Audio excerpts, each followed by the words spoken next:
নমস্কার বন্ধুরা, আজকে একটা মাছের রেসিপি আপনাদের সাথে শেয়ার করছি। এটা কাতলা মাছ দিয়ে বানানো একটা রেসিপি। তো দেখে নিন এই রেসিপিটা কিভাবে বানালাম। এখানে বড় এক বাটি পেঁয়াজ নিয়েছি। এখানে মিডিয়াম সাইজের 4টে পেঁয়াজ কেটে কুচিয়ে রেখেছি। এই রান্নাটা শুধুমাত্র পেঁয়াজ দিয়েই করা হবে, আর কোনো এক্সট্রা মশলা লাগবে না। গুঁড়ো মশলার মধ্যে আমি দিচ্ছি এখানে হাফ চামচ হলুদ গুঁড়ো, আর দিচ্ছি 1 চামচ লঙ্কা গুঁড়ো। ঝালটা আপনারা আপনাদের স্বাদ অনুযায়ী দিতে পারেন। এই মশলাটা একটু সময় জলে ভিজিয়ে রেখে দেব। অল্প একটু জলে মশলাটা গুলে রাখছি। এই মাছের রান্নাটাতে কোনো বেশি মশলা ইউজ হবে না, কিন্তু হ্যাঁ একটু তেল আর পেঁয়াজটা বেশি লাগবে। এক্সট্রা কোনো মশলা লাগছে না এখানে। আর দেব ফোড়নের জন্য কিছু গরম মশলা।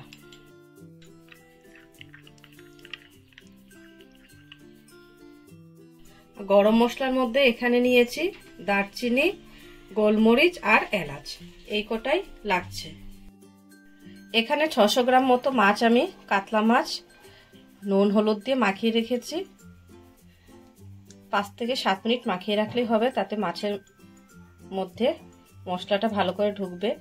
তো মাছের পিসটা অনেকটাই বড়, তো একটু আমি ছোট করে নিয়েছি। পিসটা আপনারা আপনাদের অনুযায়ী রেখে দেবেন, বড় বা ছোট। এখন একটা কড়াতে সরষের তেল নিয়ে মাছগুলো ভেজে নেব। তেলটা ভালো করে গরম করে নিতে হবে, না হলে মাছটা কড়াইয়ের মধ্যে লেগে যেতে পারে। তো আমি দুবার করে মাছগুলো ভেজে নেব, মানে দুভাগ করে ভাজবো, কারণ একবারে সবগুলো মাছ ভাজা যাবে না। তো প্রথমে আমি মাছগুলো ভেজে নিচ্ছি। এক পিঠ হয়ে গেলে অপর পিঠটা নেড়ে চেড়ে দেবো। এখানে মাছটা আমি বেশি কড়া ভাজবো না, কড়া ভাজলে মাছের ভিতরে জুসটা নষ্ট হয়ে যায়। তো প্রথমে এক চালান মাছটা ভেজে নিচ্ছি।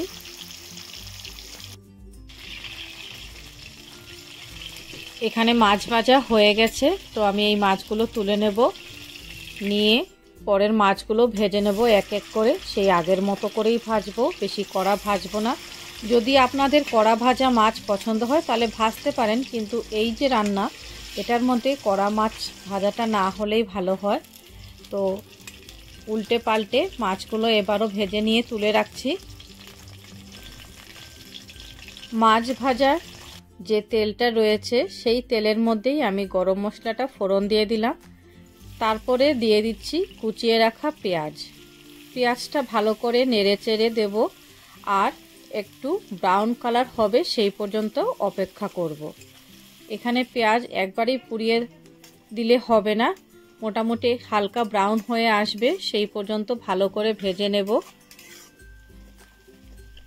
পেঁয়াজটা ভাজা ভাজা হয়ে গেছে। এখন আমি দিয়ে দেব গুলে রাখা পেস্টটা, যেটার মধ্যে ছিল হলুদ আর লঙ্কা গুঁড়ো।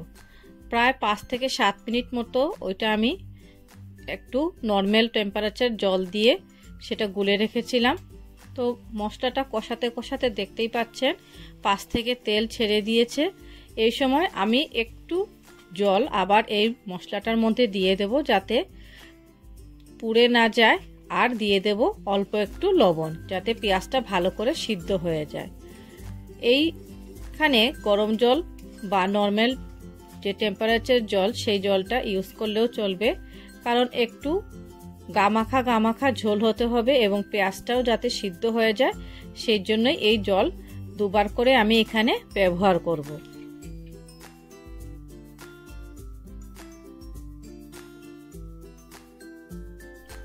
জলটা দিয়ে ভালো করে নেড়ে আমি 5 মিনিটের জন্য এটা ঢাকা দিয়ে রাখবো, যাতে মশলাটা ভালো করে কষে আসে আর পেঁয়াজটাও যাতে ভালো করে সিদ্ধ হয়ে যায়।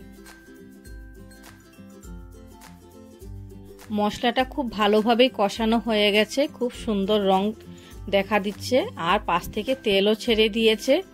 এই অবস্থায় ভালো করে আবারও নেড়ে চেড়ে পরিমাণ মতো এখন 1 গ্লাস মতো গরম জল, বা যার যেরকম এটার ঝোলের ঘনত্বটা রাখবেন সেই পরিমাণ অনুযায়ী জলটা দিয়ে ভালো করে ফুটতে দিতে হবে।